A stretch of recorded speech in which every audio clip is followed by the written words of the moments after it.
Hi, everybody. I'm Bill Sanders, and this is Watch Art Sci, the art and science of watch collection.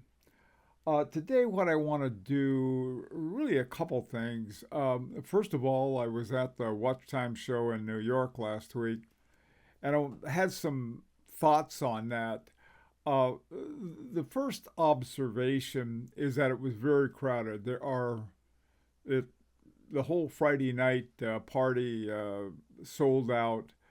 Everywhere I went, people were all together looking at watches, talking about watches, really having a good time. And so it was a huge success. On the other hand, there was some tension, I think, uh, because of these new tariffs and terrible ones on Switzerland. 39%. People were, well, that's not right. And so anyway, there was that, but they were making other plans too. I mean, the U.S. isn't the only market, and so you might want to look at elsewhere a little closer and work out deals elsewhere too.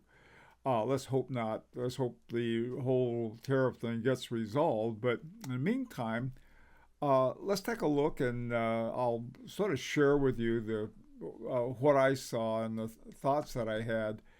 And one of the things right at the top of my list is the fact that there are probably almost as many different reasons and styles of collection as there are people who engage in watch collection.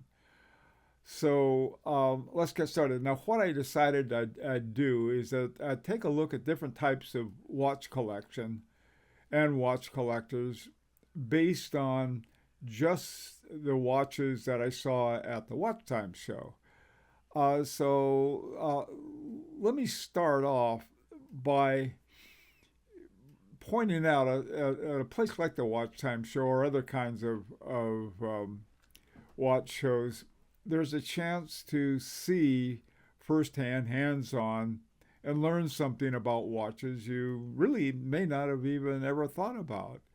One was sort of an interesting one called Angelus, and you can see the top left up there, the movement, a very interesting looking movement. It's just this is not doesn't look at all like your typical off the shelf kind of movement from Salida or some common one. You can really see that it's really interesting. And then I found out that it's owned by La Joux Pereire in La Chaux de France, but that's owned by Citizen Watches, so it's really a Japanese-owned watch company doing pretty good, at least in terms of the horology. Now, another interesting one that Leica, I've always heard of Leica cameras, a great German camera maker, and I found out that the Leicas were made in the Black Forest in Germany by a company called Lehman Prazium. And it was some kind of deal that Leica set up. And talking to their rep, there are a lot of camera influences on the Leica watch. Now, these are two watches I didn't have any plans of getting, maybe someday, but just to be able to look at them and learn something about them was a lot of fun.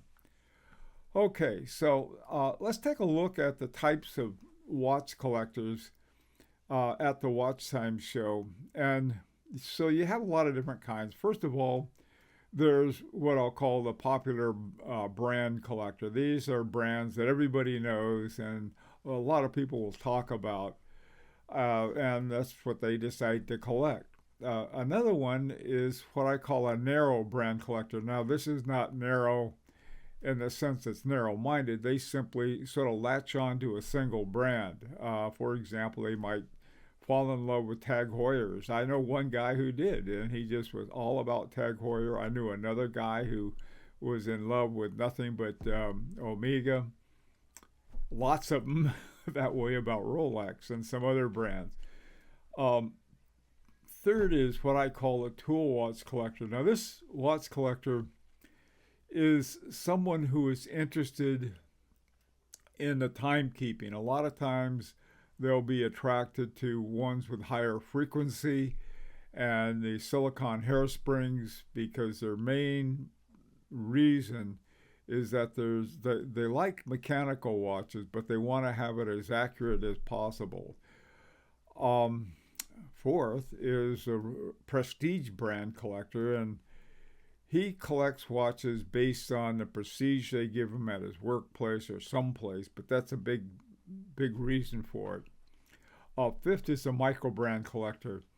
This is often a collector has a limited financial resources, but micro brands tend to be lower priced, but they're all different kinds of them. So that's another one. A vintage collector is somebody who likes oftentimes, as a matter of fact, very popular brands, but their prices are really high. And so he finds models from the 90s or 80s or 70s or beyond that where the prices are much better.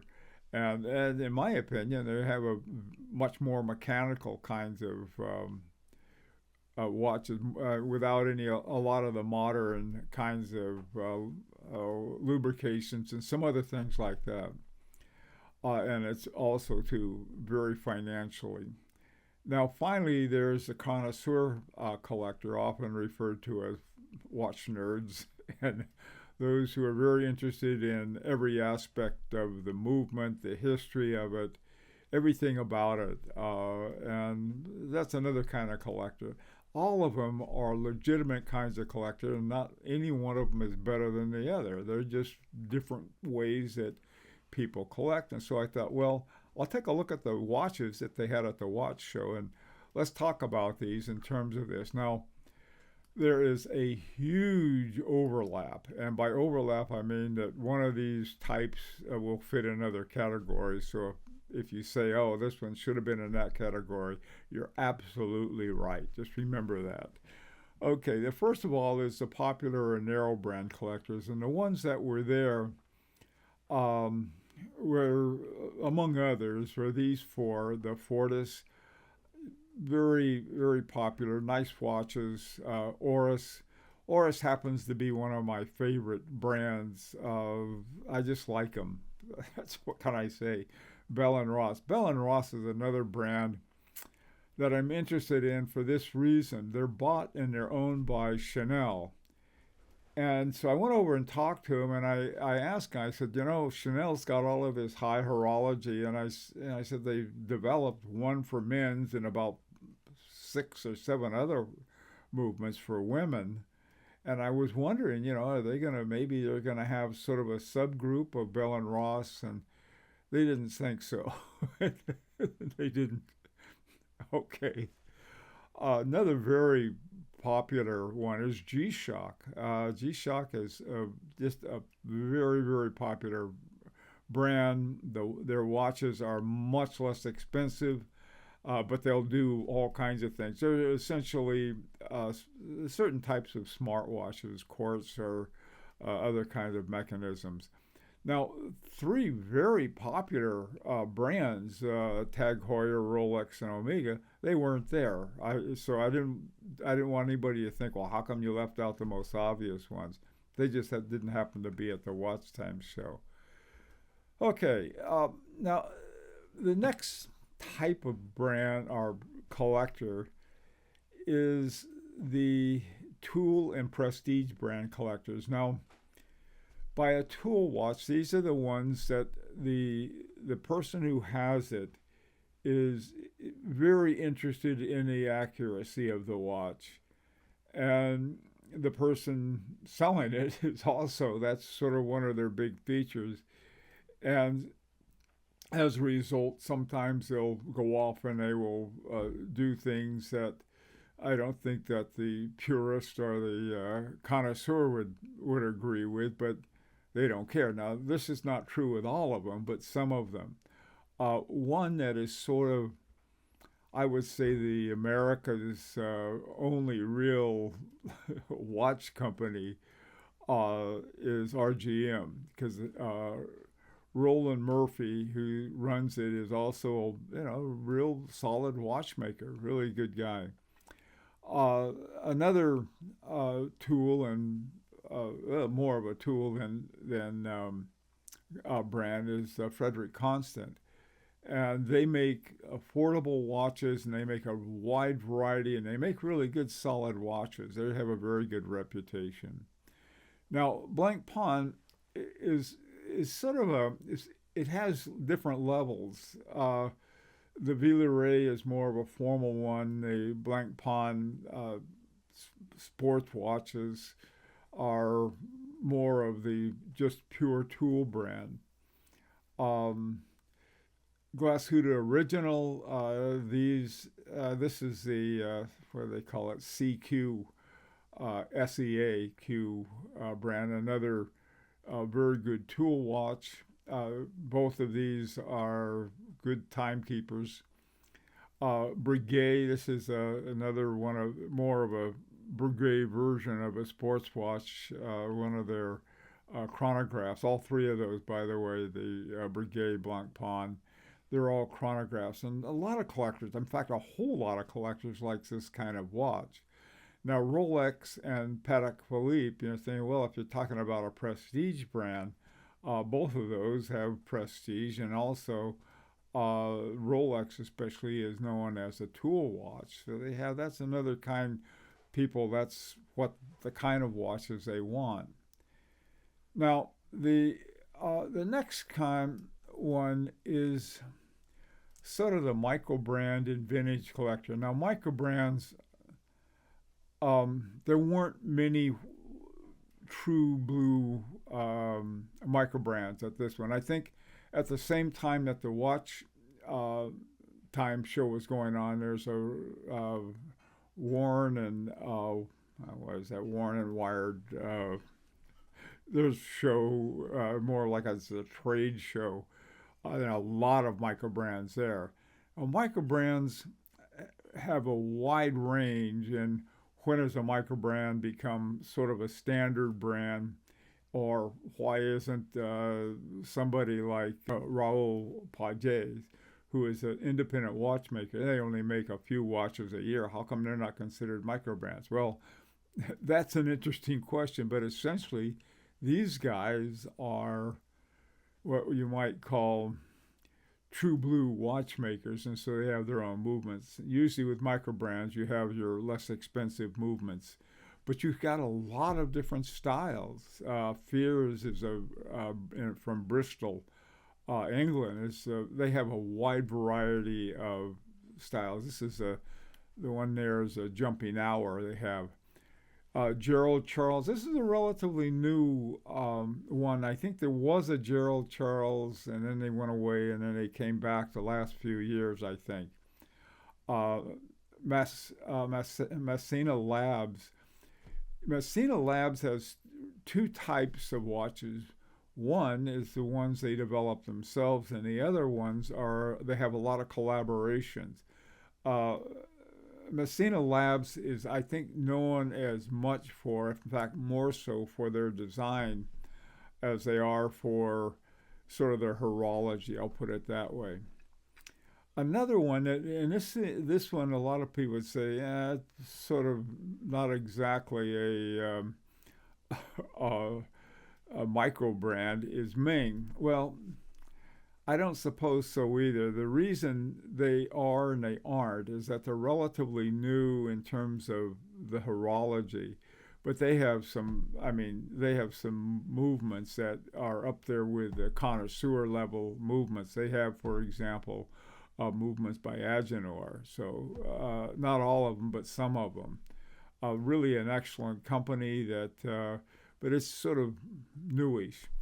Now, one that you may wonder how in the world this fits in at all is Zenith. Well, for a vintage collector, the one that I'm showing there is vintage only in one sense. What they did, they took the Zenith 135, and you can find them. I mean, if you go out hunting around, there's some older ones available for, under $5,000. The new one, they came out with this new one with they souped up the 135, which hadn't been used in years, and came out with this new Zenith and $48,000. Well, that's not the reason. It's not the kind of vintage talking about. By the way, too, there's another kind of vintage. I believe that Glashütte Original has sort of a class that they call vintage, and these are like from the 60s or 70s, something like that. But that's not the kind of vintage I'm talking to. I'm talking about ones that were made, sort of in the 20th century and beforehand on that. So there's another. So all of these kinds of collections, and there's all of these people who have this wonderful, fantastic interest in it, but they do it. It's okay, very okay, to do it for different reasons. Okay, now the final one is the connoisseur collection, and actually probably of any one group, I think at the WatchTime Show there were more of these, and I filled up all of those, but there were a lot more than that showed up. Gerbil Force, one of my very, very favorite brands, also too. A couple of years ago, there were a group of us, three of us. We were talking, and we were, sort of during a break period for the guys, instead of they're behind the counter talking about their watches. Well, Stephen Force came over, and the three of us were just sort of on one of those little coffee tables talking. It's a great opportunity to do that at this. Armin Strom, this is one of these watch companies that they make these fabulously, really interesting horology in their watches. Some of the older ones are more reasonable, they're affordable, and I've sort of been a fan of those for a long time. H. Moser et Compagnie, they have incredible watches. They also own a company that came with it when the Malin family took over, called Precision Engineering. They do their watchmaking part, their movement making part of it. Also, I have on my H Moser. This is one of their older ones. Forgot the name of it. It was now I think it's called Endeavor. But they have incredible watches, and also they are part owner of Agenor, which is this fabulous movement maker. So they really interesting company. Maurice Grossman. Those watches are beautiful. They are fantastic pieces of horology. German company. Everyone seems to know all about Lange, but really, I think the ones that to me are most impressive are Maurice Grossman and some of the smaller guys like Stefan Kadoki, and of course Marco Lang, who used to be part of who was Langenheim for a number of years and then left, but Langenheim is still there with some excellent watches. Finally, it's sort of the new Parmigiani Fleurier. This is another company where you have the name of the watchmaker who's still making movements, Michel Parmigiani. Same thing with Grubel and Force. You can meet both of them. They're still around. Maurice Grossman is interesting because the CEO of this company is Christine Hutter, and she and Maurice Grossman is sort of a famous former watchmaker from Germany. Anyhow, those are the sort of looking at the overall, and I know there's easy to have arguments about watches, and I have very clear views on what I like about kind of watchmaking I like, but I never ever meant it to be that everybody should like it that way. I just do and have my reasons for it, and I think that most other people ought to feel comfortable in liking watches the way they do. Anyway, I'd like to hear from you if you went to the show, your thoughts on it, and opportunity to subscribe if you like. And until next time, this is Bill Sanders for Watch Art Sci, the art and science of watch collection.